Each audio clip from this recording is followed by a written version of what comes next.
como vai você? Eu me chamo Marcelo Delfino e tenho a grande alegria de mais uma vez estar junto com você e trazer um presente para você hoje.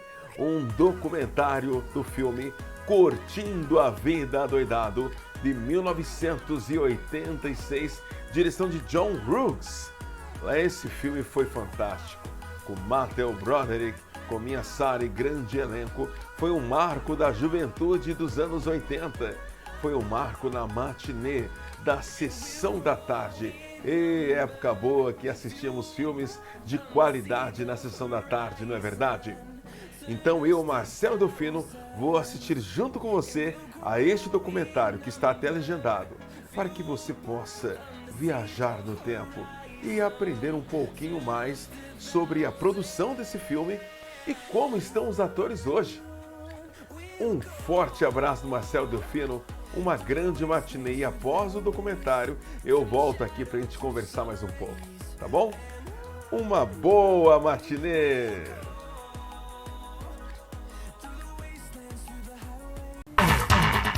Read the script and immediately thought of Matthew, and the only other person that came right to mind was John Cusack. There wasn't really a whole long list of hot young actors. Well, there was several, but it was also just sort of think as the character, unless it was done right, could be a real obnoxious brat. So that one more than most, it was sort of obvious who we needed. I got the script. It was just a normal. It got sent to me. I was doing Biloxi Blues on Broadway at the time, and I was a little bit concerned about, was I doing this, repeating myself too much? It was only, I'd only been an actor for 5 years or 4 years, but if I had any hesitation, it was that, was I being typecast or something? I had played sort of this charming Neil Simon character, but it was really so different.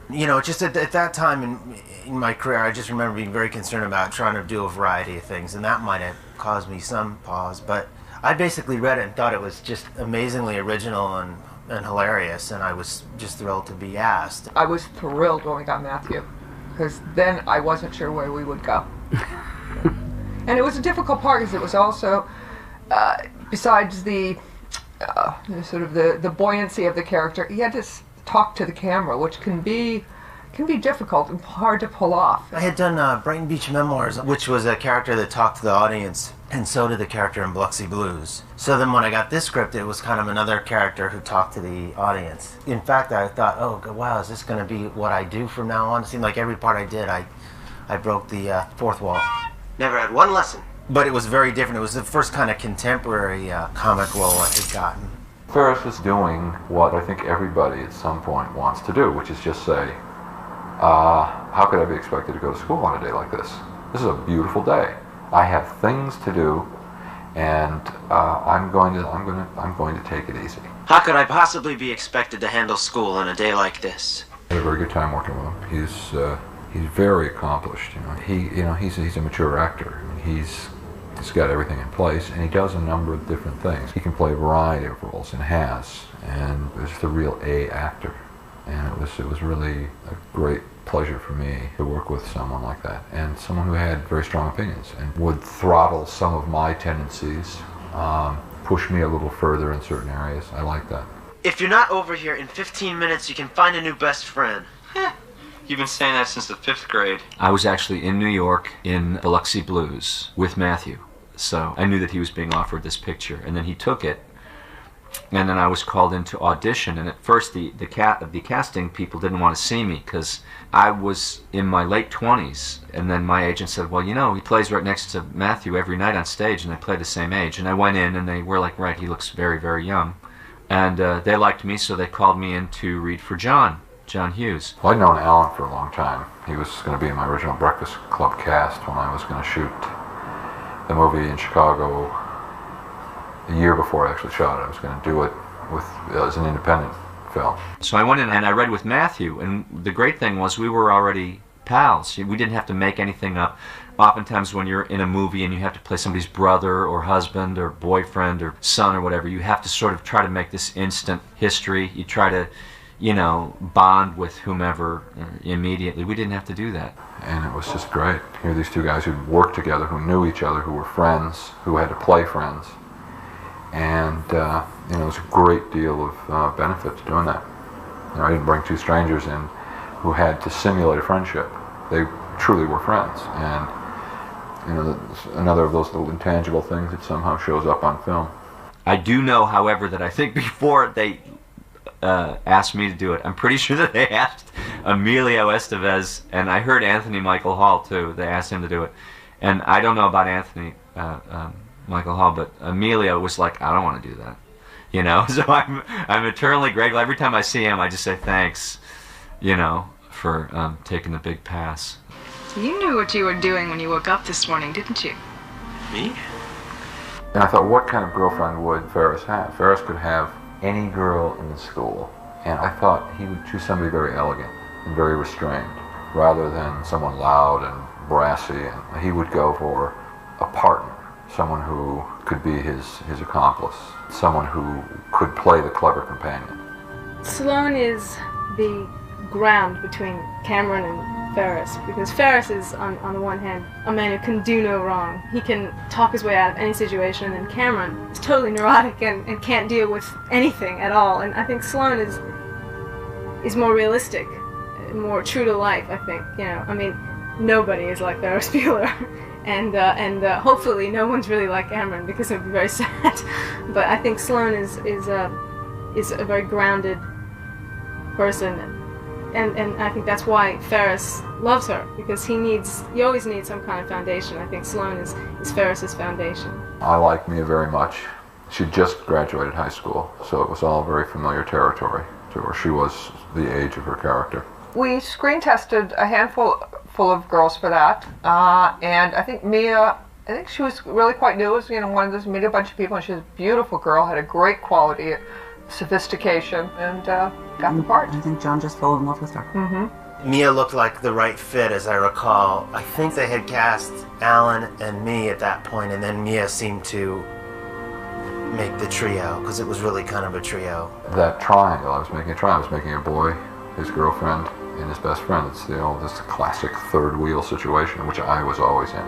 I always had me, my girlfriend, who's now my wife, and some guy in the back seat saying, what are we doing? You know? And my wife was always very, very close with those guys, because she was the shoulder that they cried on. And I was always very fond of that triangle. Look, it's real nice that you hope my brother's feeling better, but I'm in danger, okay? I am very cute, I am very alone, and I'm very protective of my body. I play a girl named Jeannie Bueller, and it's Ferris Bueller's sister.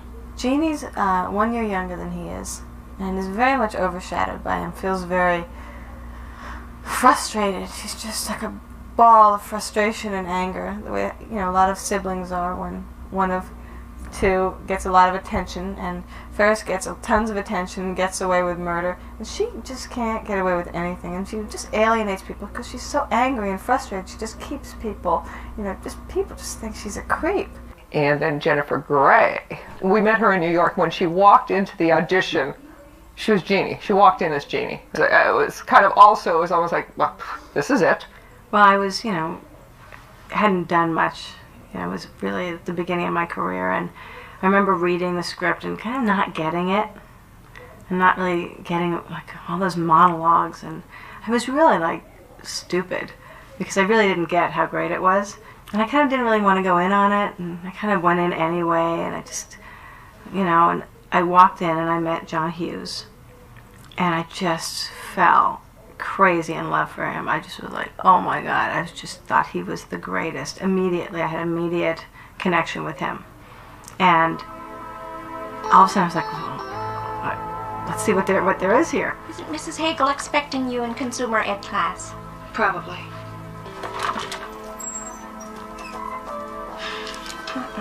What a little asshole. I would never play somebody as an asshole. I would always play somebody who is just so unfairly treated, who it just is livid because it's just not fair that he should get away with everything and I get away with nothing. I mean, that everyone can relate to that. And I think if you're coming from her, she's really in pain. Jeannie Bueller is in you know, a whole world of pain. So it's not like she's just trying to make people miserable everywhere she goes. She can barely contain her grief about her life. All right. You want to know what's wrong? In a nutshell, I hate my brother. We had our hatred moments too, but yeah, she's great in the movie. She's so unflinching in her fury at her brother. Well, you know, hate really does look like love. And I think that it's, you know, if you really want to look like you love someone in a movie, really hate them. I think that that's also a really effective way to get there. Sometimes love doesn't look as passionate as hate. When I first read the script, I thought it was really a wonderful script. And my agent said, "You'll love this movie." So I read it and I said, "Yeah, it's really well written." She said, "This is going to be a big hit." And I said, "Well, okay." So I went to see John over at Paramount. And I didn't realize that I'd known him before. And then and of course I connected and went, "Oh, God, yeah." And I loved him. I thought, as a matter of fact, to this day, I think John Hughes is probably the best director that I've ever worked with. He was one of those people that was so encouraging of what I did. We were all cast. There was Matthew and, and Alan and all these people, and we were at Paramount. And so we all were in a room that sort of assembled around couches like this, and they were interviewing some other characters, and one was the wife. And Cindy came in and just fumbled everything. She couldn't get the phone, and she was trying to make everything work, and everybody was just hysterical laughing at her. Lyman, my Mr. Bueller, who became my husband in real life, was in there. He was reading with me. And it was this horrible, actually I think it was the 9 times scene on the phone with the principal. This is all news to me. Usually is. So far this semester, he has been absent 9 times. 9 times? 9 times. I don't remember him being sick 9 times. So I picked up this phone, and there was some horrible sound on the other end, like something really horrific, which made me completely lose my concentration. So I did this terrible audition scene, and the minute it was over, the scene was over, and I hung up. I don't know what I did to this day, but I had some reaction to what had happened to me that they all just cracked up laughing, and it was obviously the essence of what Mrs. Bueller was, because I got the role. And when she left, we went, of course. She was just perfect. How's Ferris? Let's go in and check. Okay. How was your day? We actually saw each other before we even went to film, because we knew that we had the job, and I wanted to spend some time and see, what she was like, and so we had sort of a casual meeting. So he showed up in an antique Mercedes and a bouquet of irises, and I was so enchanted by that, and we started dating a few times before we went to Chicago to shoot the movie. So we actually had a chemistry going on before we went in front of the camera. But by the time we got to Chicago, we were a little more than casual. And so what you see on film is more the situation. What is so dangerous about a character like Ferris Bueller is he gives good kids bad ideas. Uh-huh. Last thing I need at this point in my career is 1,500 Ferris Bueller disciples running around these halls. He jeopardizes my ability to effectively govern this student body. I mean, there is one guy in this movie who is the authority figure, who really regards Ferris' absence as like a personal affront. I did not achieve this position in life by having some snot-nosed punk leave my cheese out in the wind. He really personalizes this thing and goes out. Basically, he's afraid that he's going to lose control of the student body, because this kid is obviously more popular than he is and has more influence over the students than he does. Well, Jeffrey is kind of the star of that movie in a way. I mean, he's the other side of all the fun that we're having. He has a way with a kind of pretentious principal who thinks he's, he thinks things in his life and his job and his secretary are very important. Ed was pretty much of a paper tiger. He was not that formidable. You knew that Ferris was smarter than this guy and was not going to get, there was only one brief moment when it looked like Ed was going to get it. He was so happy because he was going to win.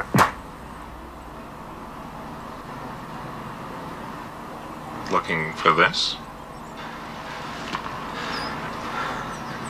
If you think that there's no possibility that he's going to be discovered, then it doesn't make his day as perfect as it was. And his parents were easy to get over. Ed was not as easy to get over, but Ed was also not very bright. So, and you knew he wasn't going to win. He just wasn't going to win. So, but at least he stood some chance of ruining Ferris's day.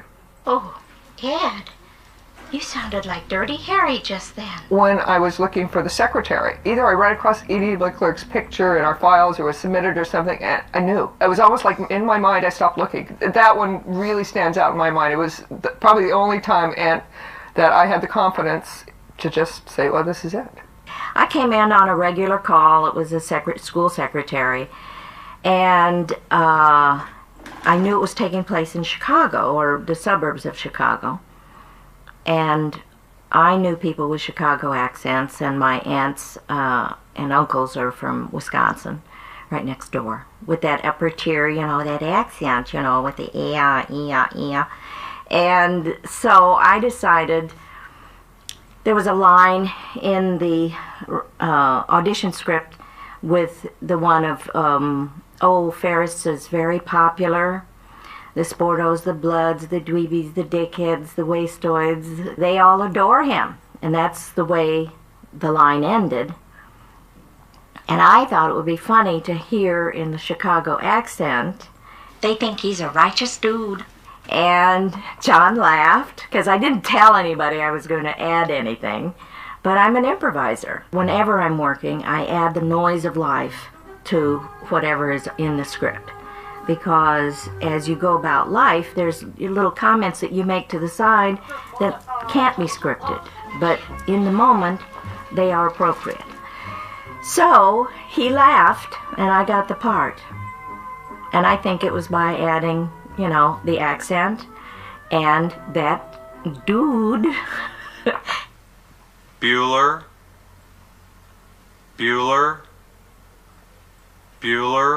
Ben Stein was John Hughes. John knew him. John said we're going to use Ben Stein. I had no idea who Ben Stein was. When time came to choose a teacher for Ferris Bueller's Day Off, they had several teachers. They wanted me to just do one simple thing. Call the roll off stage. Adams, Adamley, Adamowski, Bueller. And the studio extras, who were students, laughed so hard, and all the crew laughed so hard, that John Hughes called Michael Janich aside, and they had a hurried conference, and they said, we're going to put you on camera. We'd like you to improvise a scene, a subject you really know well, and just do a scene, and just, we're not going to write anything, you just improvise it. We're going to set up a scene of a classroom. So I thought, well, what do I know really well? And I thought, well, let's see, I know really a lot about the Great Depression, so I'll teach about the Great Depression. To alleviate the effects of the, anyone? The Great Depression. So I just improvised that scene on camera. And we just did it all in one take. I did it all out of my head. There was not one word written. And everybody laughed and laughed and laughed and applauded. They did something I've never seen before on any set, which is they formed a semicircle around the camera and the sound people, and when I was done, they applauded. And Matthew Broderick came up to me, and he said, that was incredible. He said, you're a great actor. Have you done much work on Broadway? And I said, well, I'm not really an actor. This is only the second movie I've ever been in. But I knew something good would come of it, and I was probably the happiest I've ever been in my whole life that day.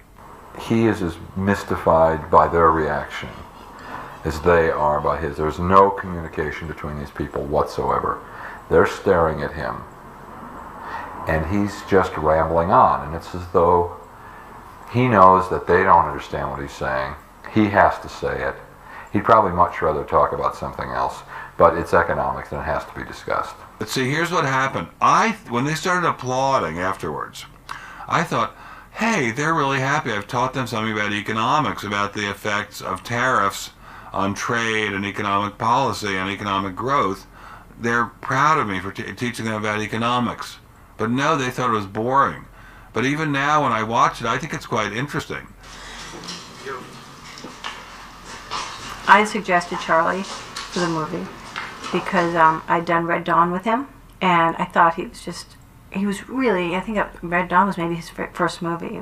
He just was new on the scene, and John had worked obviously with Emilio in Breakfast Club, and so I said, it's his brother. You've got to meet him. I think he's got a real, star quality. You've got to see him. He's really cute. He's really got a great charismatic thing. Got to check him out. And they auditioned him, and he got the part, and he was just so perfect in that movie. I mean, I loved doing that scene with him, and I loved him in that scene so much. You didn't tell me your name. Oh, well, it's Jean, but a lot of guys call me Shauna. Okay, Jean. Ferris Bueller's was the first opportunity I had, and I got a call completely out of the blue from my agent saying, well, John Hughes wants to see me. I'm like, that's great, but he wants to see you in Chicago tomorrow. And I'm like, great. So I jumped on a plane, and I ended up in some fancy hotel and waited all day to see John Hughes, like, the Wizard of Oz or something. And finally I was given audience with the great man, and it was up in some suite in the hotel, and he's a big guy, and he was sitting there, and he was wearing all denim, and I was like, wow, he had this weird haircut, I don't know what it was, and he was there with Mia Sara and Jenny Gray, and I'm like, this is really cool. I'm in the room with film director and two really cute girls. Well, Richard Edson has such a great look, and I think we laughed a lot when it came in, and John had a lot of fun at auditions. I mean, he loved to tell stories. So actors were very comfortable. I mean, when you came in to audition for John, you had your time with John. You really had chatted all of his attention. Yeah. He'd spend a lot of time with people. And we didn't talk about anything.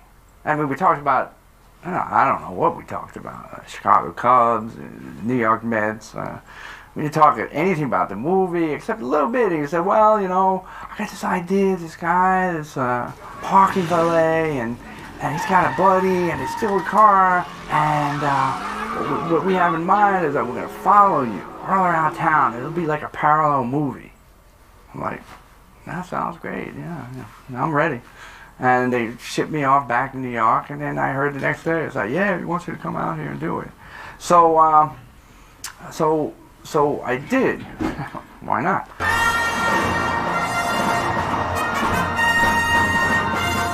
So I come out there, and I remember they give me the character didn't have a name. And I was like, I'm not going to play a character without a name. So it says, oh, fine, go name yourself. And I thought the guy was like Eastern European for some reason. I don't know. Maybe just the look I was sporting at the time struck me as East European. So I picked out the name Smiznik. I don't know where I got that name, but Smiznik, because it doesn't have any vowels. Adams? Here. Adam Lee? Here. I was 15, and I got called by my agent to do an audition for this John Hughes movie called Ferris Bueller, and it's just a little part, go in and read for it and, see what happens. So I found out that I got the job, and then I got a phone call from John Hughes, and he said, listen, I feel really bad. I hope you're not mad at me, but the part that I hired you for, I already shot it. I realized location-wise I needed to do it while we were in Chicago, so I had somebody do that part, and I was like, oh, and he goes, no, but I wrote you another role. I wrote you another part. And I go, okay, he goes, so I want you to come down, and you're in a classroom, we'll get the, the scene to you, and this is the part that I want you to do. Her name's Simone. And I go, okay. So I get this sides, and it's like this big, long tongue twister of a line where I have to ramble on and on and on, and I'm like, how the heck am I going to learn this, So I went down, and, we shot the whole classroom with Ben Stein and everything, and John was just you know, so cool and so much fun, and, you know, we'd just do take after take after take, and, you know, it was like this tongue twister, and if I screwed up, then we did it again, or he'd change the dialogue on me, you know, like that, and I'd be like, ah. But it was a really cool experience for me. I do think that all goes back to John. I mean, you know, it's his imagination, and he comes up with all this stuff, and I think then absolutely in the casting he's got I think it's who makes him laugh. You know, a guy named Jonathan Schmock played the maitre d'. I'm suggesting that you leave before I have to get snooty. Snooty? Snotty. Snotty? I'd started to write. I was doing stand-up comedy with a partner, Jim Vallely. We were the Funny Boys. And we were doing stand-up comedy, and we met with John Hughes. And we were going to try to sell him an idea and pitch him a movie. And we just would sort of hang out with him and started to talk, and it came up that he was doing this. And he said, well, you want to play this part, or you want to be this guy? And I was like, okay, sure. And so I got to do it.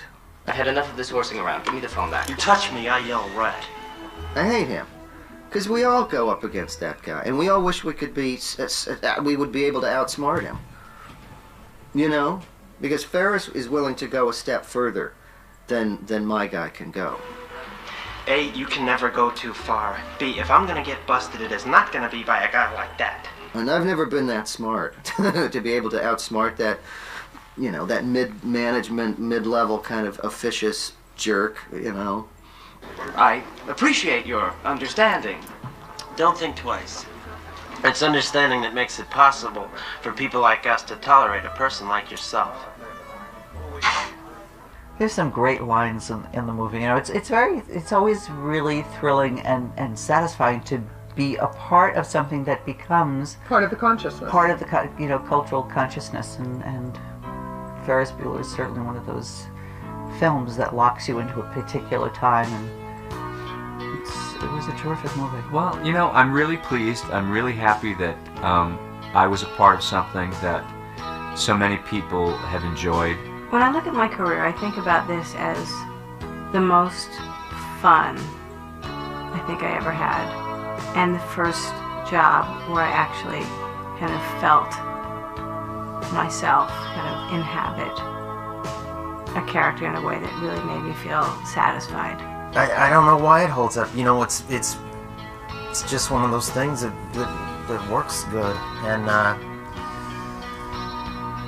and it must have it struck some chord that it still does, and I don't really know why, but I'm certainly very pleased that it does. When I die, which I feel will be soon, I'm sure that it's going to have a picture of me, and above it it'll say Bueller. And the fact that I went to Yale Law School, the fact that I was a columnist for the Wall Street Journal, columnist for the New York Times, wrote 30 books, that'll all be washed away. It'll just be Bueller, and it'll be an incredible thing. It'll be fine. In fact, I've said to my wife repeatedly, I just want on my gravestone, he loved dogs and Bueller.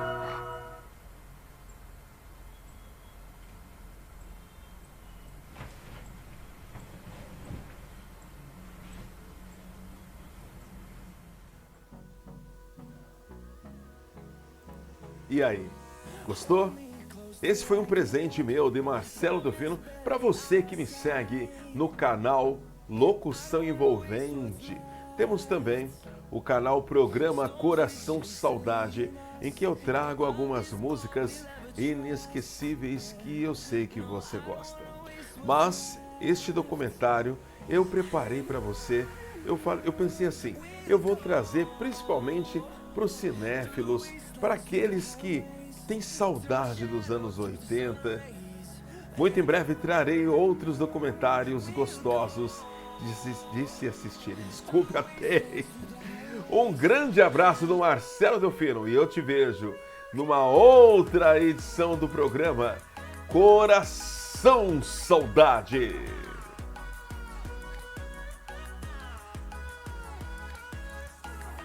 Saudade.